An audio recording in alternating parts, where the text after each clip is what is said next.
வந்தியத்தேவனின் கடல் கனவு. வந்தியத்தேவன்ஸ் ocean dream. வானர் குலத்தைச் சேர்ந்த வந்தியத்தேவன் ஒரு துடிப்பான இளம் வீரன். அவனுக்கு கதைகள் கேட்பதென்றால் உயிர். அதிலும் சோழர்களின் கடல் கடந்த வீரச் செயல்களையும் அவர்களின் பிரம்மாண்டமான கப்பல்களைப் பற்றிய கதைகளையும் கேட்கும்போது அவனது கண்கள் மின்னும். நானும் ஒரு நாள் அந்த கப்பல்களை பார்க்க வேண்டும் என்று கனவு காண்பான். ஒரு நாள் யாரிடமும் சொல்லாமல் தன் பிரியமான குதிரையின் மீது ஏறிக்கொண்டான். வாடா, நாம் சோழர்களின் துறைமுகமான காவிரி பூம்பட்டினத்திற்குச் சென்று அந்த கடல் புலிகளை பார்த்து வருவோம் என்று குதிரையின் காதில் ரகசியம் பேசினான். வழியில் நெற்றியில் திருமண்ணும் தலையில் குடுமியும் வைத்த ஒரு விசித்திரமான மனிதரை சந்தித்தான். அவர் வந்தியத்தேவனை பார்த்து புன்னகைத்து, தம்பி, ஒரு புதிர் கேட்கிறேன், விடை சொல். சத்தம் போடாமல் பயணிப்பது எது, சுவர் இல்லாமல் ஏறுவது எது என்று கேட்டார்.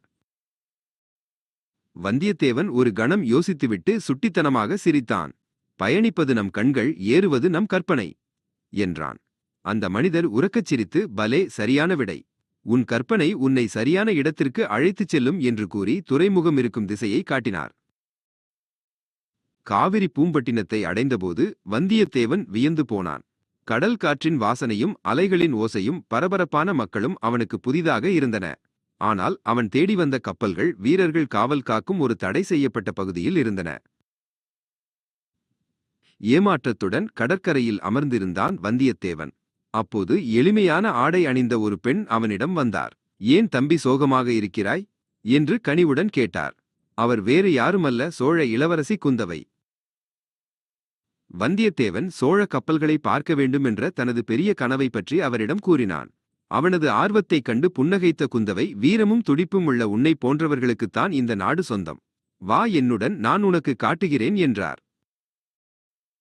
குந்தவை அவனை கப்பல் கட்டும் தளத்திற்கு அழைத்துச் சென்றார்.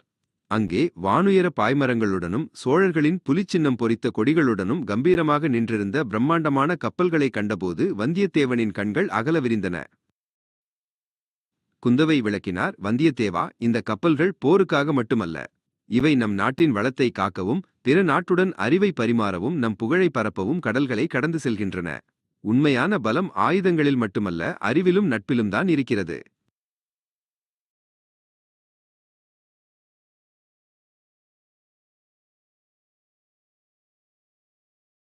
வந்தியத்தேவன் இளவரசி சொன்னதை ஆழமாக புரிந்து கொண்டான். அவன் இப்போது அந்த கப்பல்களை புதிய மரியாதையுடன் பார்த்தான். அவன் கண்டது வெறும் மரக்கலங்களை அல்ல, சோழ நாட்டின் பலத்தையும் ஞானத்தையும் எதிர்காலத்தையும் கண்டான். ஒரு பெரிய பாரம்பரியத்தின் பகுதியாக ஆக வேண்டுமென்ற புதிய கனவோடு அவன் தன் ஊருக்கு திரும்பினான்.